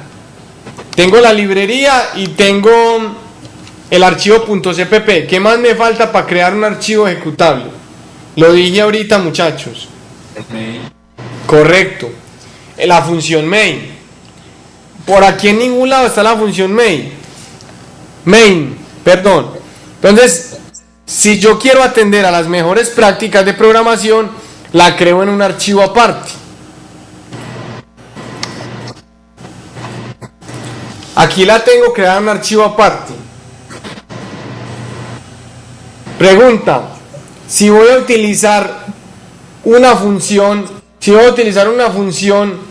de ese archivo vehículo.cpp, tengo que llamar el archivo de cabecera en el main. Es correcto, sí lo tengo que utilizar. El main siempre tiene que llevar todos los archivos de cabecera. Todos. Si usted tiene 10 archivos de cabecera, esos 10 archivos deben estar en el main. Obviamente si los estás utilizando. Pero yo pensaría que si usted no está utilizando un archivo de esos, no debería estar ni siquiera en su proyecto. Entonces, ojo, todos tienen que estar en el main. Así estén asociados a un .cpp en particular, todos tienen que estar en el main. Bueno, muchachos, entonces aquí simplemente lo que estoy haciendo es hacer uso de la función. Entonces miren que estoy creando de las funciones. Miren que estoy creando un objeto o varios objetos. ¿Sí lo ven?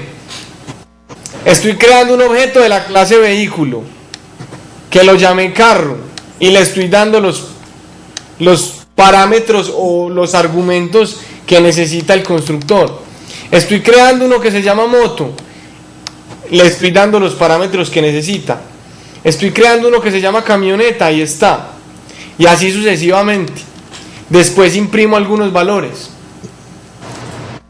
No vamos a ahondar en el tema del main. ¿Qué quiero que me entiendan de este ejemplo, muchachos? Que es necesario incluir el punto H. ¿Por qué? Porque estoy utilizando funciones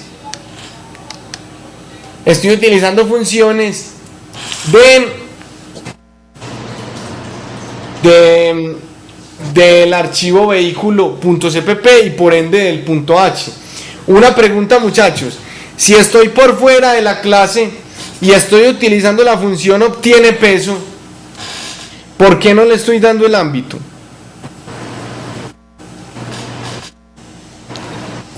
Porque la están metiendo en un objeto, ¿no? Correcto, porque la estoy usando a través de un objeto. Y el objeto yo ya definí aquí que es de la clase vehículo. Correcto es eso. Bueno, muchachos, entonces ahora sí, para finiquitar el ejemplo, volvamos al makefile. Entonces recuerden nuevamente el makefile. Entonces miren, recuerden la estructura de este. Les voy a hacer la estructura jerárquica de este ejemplo que es sencillita.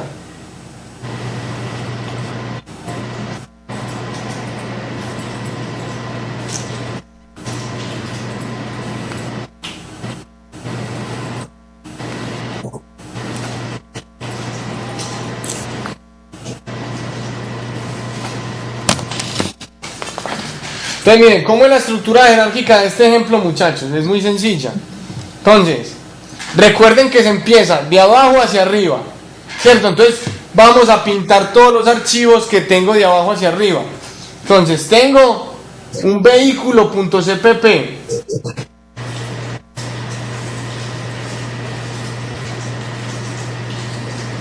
¿cierto? Tengo un archivo vehículo.h y a su vez tengo un archivo main.cpp. Correcto. Esos son los tres archivos que tengo. Si yo los subo jerárquicamente,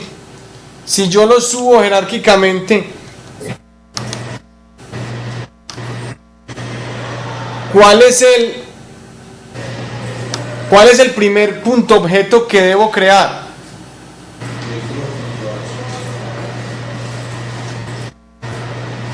Voy a cambiar de nuevo, muchachos. Miren lo que voy a hacer. Voy a cambiar el orden para que la jerarquía me quede bonita. Sigo teniendo el main.cpp. En vez de colocar el punto H a la derecha, voy a colocar el punto H en la mitad, para mostrarles enseguida algo. Y voy a dejar el punto .cpp al final. Miren que no he cambiado nada. Lo único que he hecho es reordenarlos. Entonces, bueno, ¿quién me dice cuál es el primer punto objeto que debo crear? ¿Cuáles son los dos que debo agrupar? Pero voy a agrupar el main con vehículo.h. Correcto. Sí. ¿Y qué otra agrupación debo hacer? El vehículo CPP con vehículo.h. Correcto. ¿A alguien no le quedó claro por qué tengo que hacer esas agrupaciones? ¿Quieren que les explique por qué? ¿A alguno no le quedó claro? Miren me quedó claro. Les explico.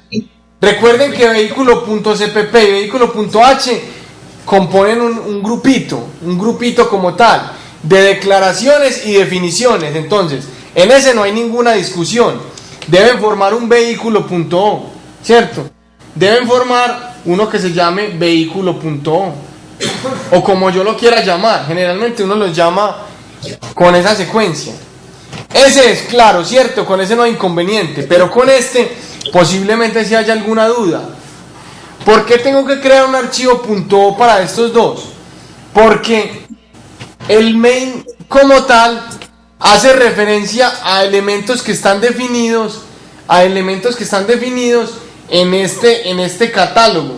Acuerden lo que yo les decía, un .h siempre es un catálogo, ¿cierto? Un .h siempre es un catálogo. Entonces, ese catálogo siempre debe ir incluido en el main. Entonces, para que nunca se les olvide, todos los archivos .h que existan en el proyecto deben componer el main.o. En este orden de ideas que llevamos. Si existiera otro paloma.h, ¿debe estar en el main.o o no?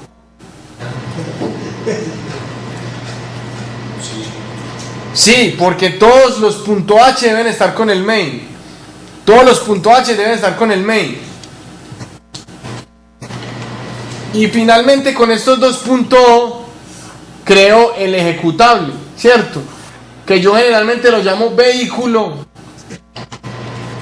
sin ninguna extensión.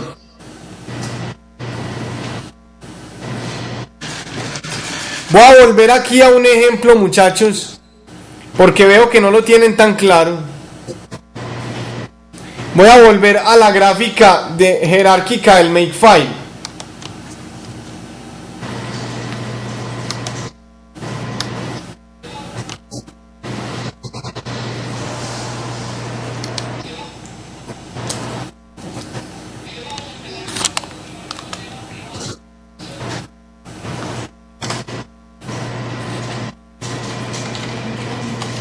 Miren, muchachos, volví a la gráfica del Makefile. ¿Por qué volví? Porque alguien va a decir, profe, pero venga, usted nos está diciendo algo distinto. ¿Usted por qué dice que el main, fíjense muy bien en esa gráfica que está en la pantalla, muchachos, usted dice que el main debe siempre generar un archivo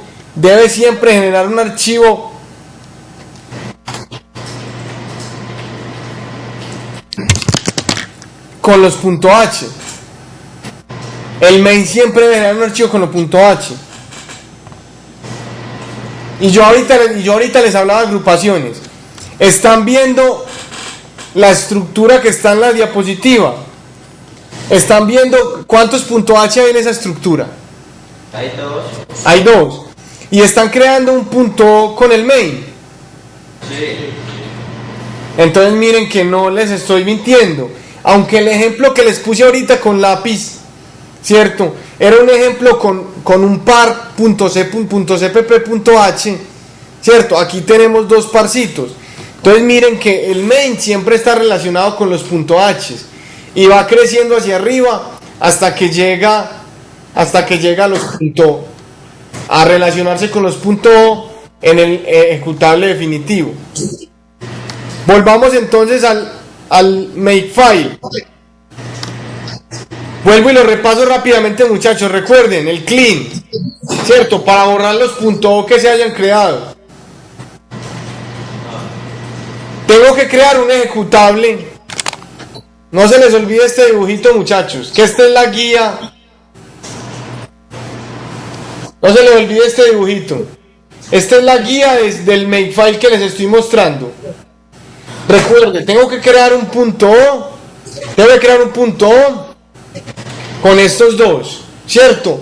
Y tengo que crear un punto O con estos otros dos, main.o y vehículo.o.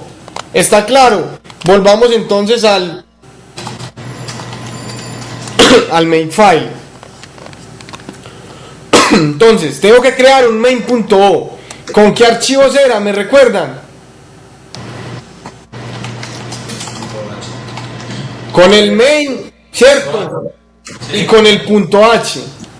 Recuerden que el punto H nunca se compila, el punto H siempre se referencia. Entonces, finalmente, con el que compilo abajo es con el main.cpp. Siempre debe haber un archivo básico para compilar. Pueden haber 10.h, pero solo uno que compila. Ahora, voy a crear el archivo objeto de vehículo o vehículo.o. ¿Qué archivo necesito?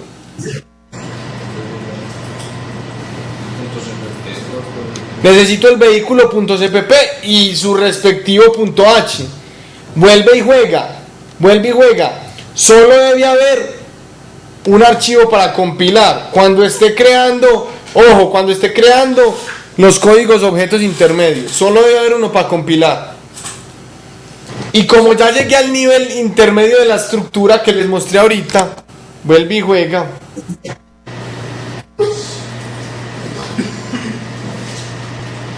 Miren, ya llegué al nivel intermedio.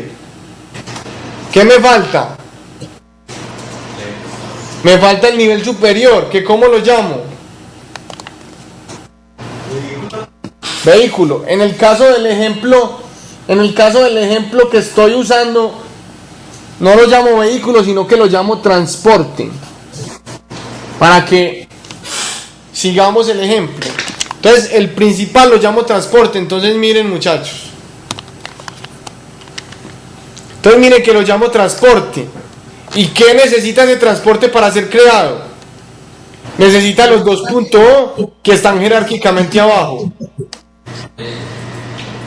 Y como ya ese es el último, entonces ya no utilizo la secuencia de compilación, sino la secuencia de creación del ejecutable. Entonces, ¿cómo es? Recuerden, G++ -o. Coloco el nombre del ejecutable. Y a continuación coloco el nombre de los archivos que se van a compilar para ese ejecutable. En este caso son .os.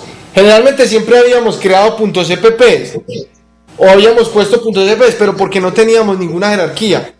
Ya cuando uno crea una jerarquía, lo ideal es que al final todos sean .o. ¿Está claro, muchachos? Listo, entonces ahora vamos a hacer el ejercicio y los vamos a compilar.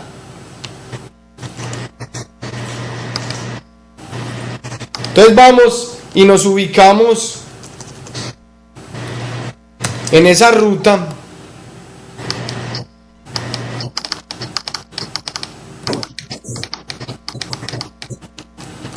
Vamos y nos ubicamos en esa ruta.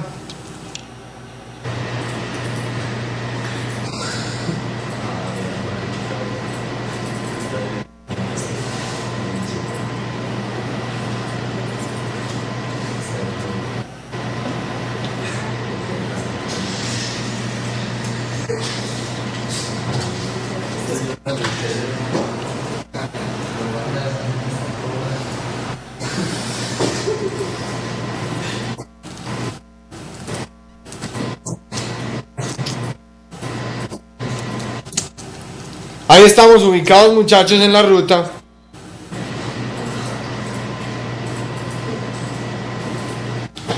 Entonces miren que tengo los archivos ubicados. Esperen un momento, yo cierro este.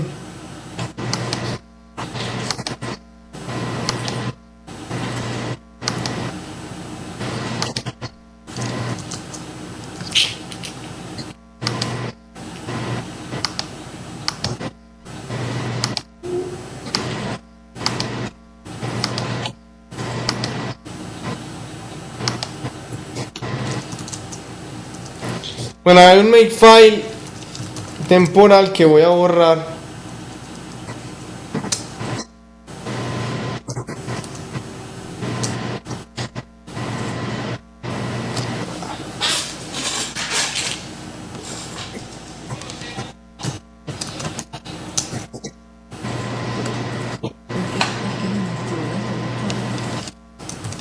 Momentico, muchachos, que cometí aquí un error.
Olvídate.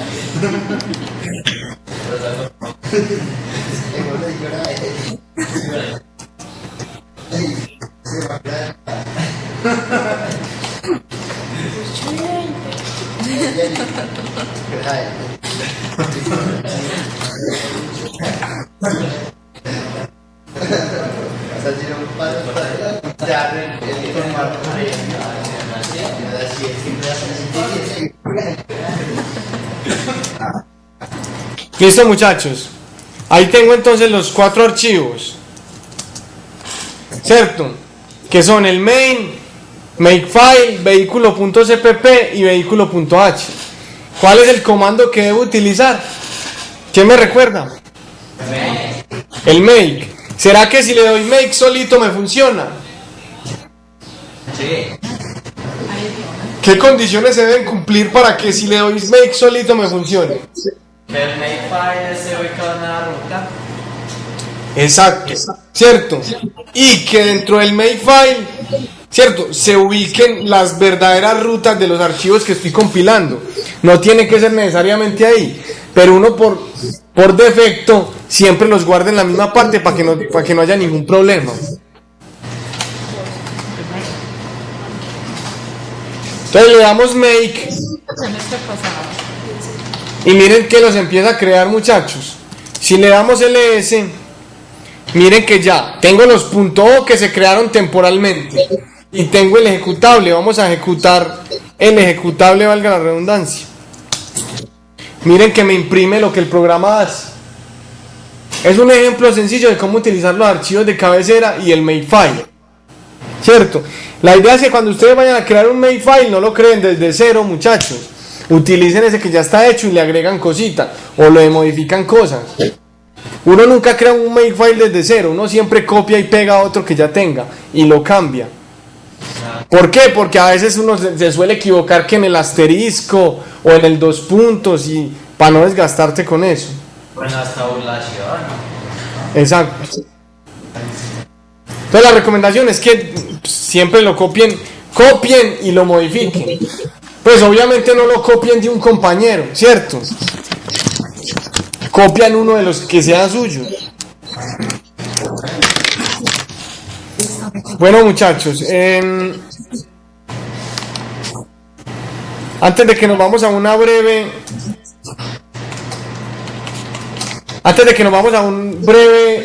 breve descanso. ¿Qué es una biblioteca estándar de C++? ¿Cierto? A ver, dígame, ¿qué era una biblioteca estándar de C? ¿Cómo?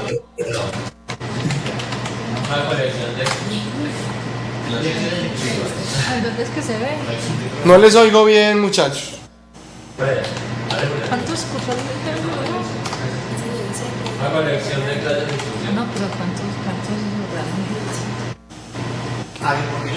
realmente? Vean, muchachos, yo vuelvo y les insisto en algo. No sé si están todos trabajando en lo que deben trabajar, si tienen abierta la información que van a abrir. Cierto, yo espero que todo el mundo lo esté haciendo, porque oigo mucho murmullo por allá. Y es muy maluco, la verdad.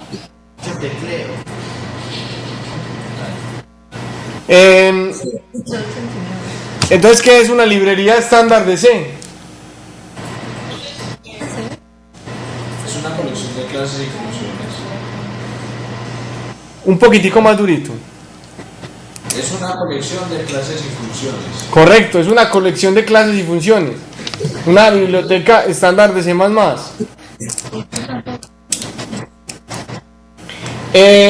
Denme ejemplos de librerías que ustedes utilizaban o bibliotecas que ustedes utilizaban en C, no en C++, sino en C. Denme ejemplos. Estaba STD, Sí. STD, estaba Por ejemplo, Conio.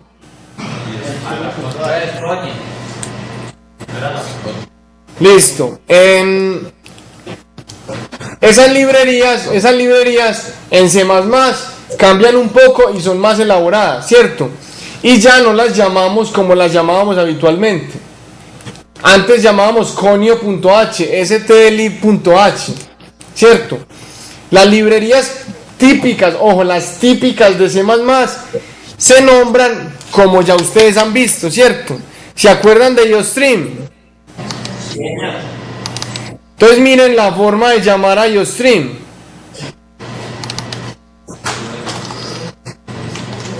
Entonces miren, por ejemplo, que IOStream se llama entre signos de menor y mayor. ¿Sí lo ven? Esa es la forma de llamar las librerías estándar de C++. Lo que no quiere decir que yo no pueda llamar una librería de C. Yo tranquilamente podría decir include, exacto, include conio.h, ¿cierto? de comillas. Obviamente entre comillas. Yo también las puedo llamar.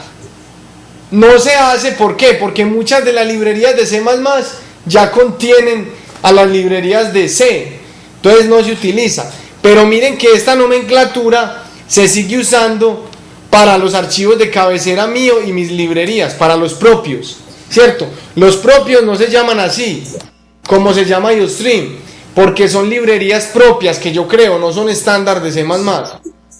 Bueno, muchachos, ponernos a hablar de librerías estándar es gastarnos todo un curso, ¿cierto? Entonces lo que yo hice es que les publiqué un enlace que me pareció muy completo, en donde puede encontrar toda la información de todas las librerías. Ahí está lo que se llama un API, ¿cierto? Un API es como una colección de librerías. Un API es como una biblioteca de bibliotecas. Ahí pueden encontrar todo el API de C++. Lo pueden explorar, pueden mirar qué librerías les gusta, qué librerías pueden hacer lo que ustedes creen que hacen. Bueno, muchachos, vámonos a un break de 15 minutos, por favor. Son las 8:26, ¿cierto? Son las 8:26. En 15 minutos exactamente empieza el quiz en la plataforma. Entonces, por favor, les pido que en ese tiempo estén aquí. Profe, 20. Casi que ir hasta la colección. Profe, queda muy lejos esa cosa. Ok, en 20 minutos exactamente. Ojo, exactamente.